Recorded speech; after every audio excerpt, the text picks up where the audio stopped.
Motivation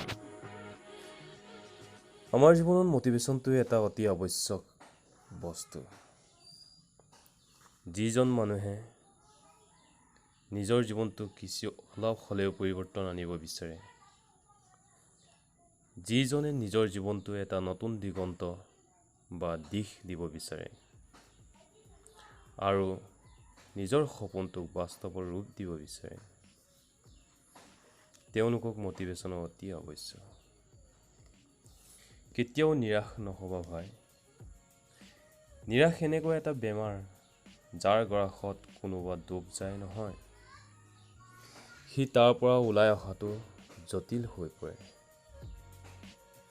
অধিকাংশ লোক আছে নতুন কাম এটা আৰম্ভণিতে পূৰা উদ্যমত কৰে, যেতিয়া তাৰ ভবা সময়ত কামটো হৈ নুঠে নহয়, তেতিয়া উদ্যমটো লাহে লাহে হেৰাই গৈ থাকে। ইয়াৰ আটাইতকৈ ডাঙৰ কাৰণটো কি জানা? উদাসীনতা বা মটিভেশ্যনৰ অভাৱ। কোনো মটিভেশ্যন নোহোৱাকৈ কিবা কাম কৰে, তাৰ পৰা একো মজা নাপাওঁ, নাইবা কামটো ভালদৰে হৈ নুঠিব। সেয়ে আজি মই তোমাক কেইটামান পৃথিৱীৰ আটাইতকৈ শক্তিশালী মটিভেশ্যন উক্তি শ্বেয়াৰ কৰিম, যি তোমাৰ জীৱনৰ পৰিৱৰ্তন কৰি পেলাব। যিমানে বেয়া দুৰৱস্থা হ'লেও সফলতা শিখৰ চুব।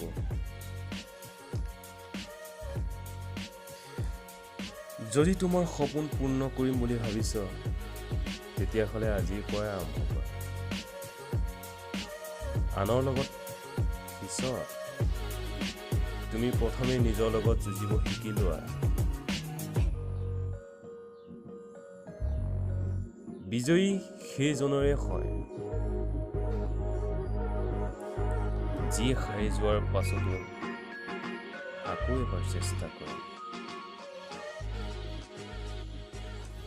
তুমি যিমানে দুৰ্বল নহওক কিয়, নিজৰ অস্তিত্ব আৰু অধিকাৰৰ বাবে যুঁজাটো অতি আৱশ্যক। তুমি নিজক দুৰ্বল বুলি মানি লৈছা, নহ'লে তুমি যি কৰিব পাৰা নহয়, আনে কোনো এজনে তাক কৰিব নোৱাৰে। তুমি ভাগ্যৰ দুৱাৰত মোৰ খুন্দা মৰাতকৈ নিজৰ কামত ধুমুহা সৃষ্টি কৰা। দুৱাৰ নিজে নিজে খোল খাব। যেতিয়া তুমি সফল ব্যক্তি হ'বা, তেতিয়া তোমাক বেয়া বুলি কোৱা মানুহবোৰেও তোমাক প্ৰশংসাৰে উপচাই পেলাব।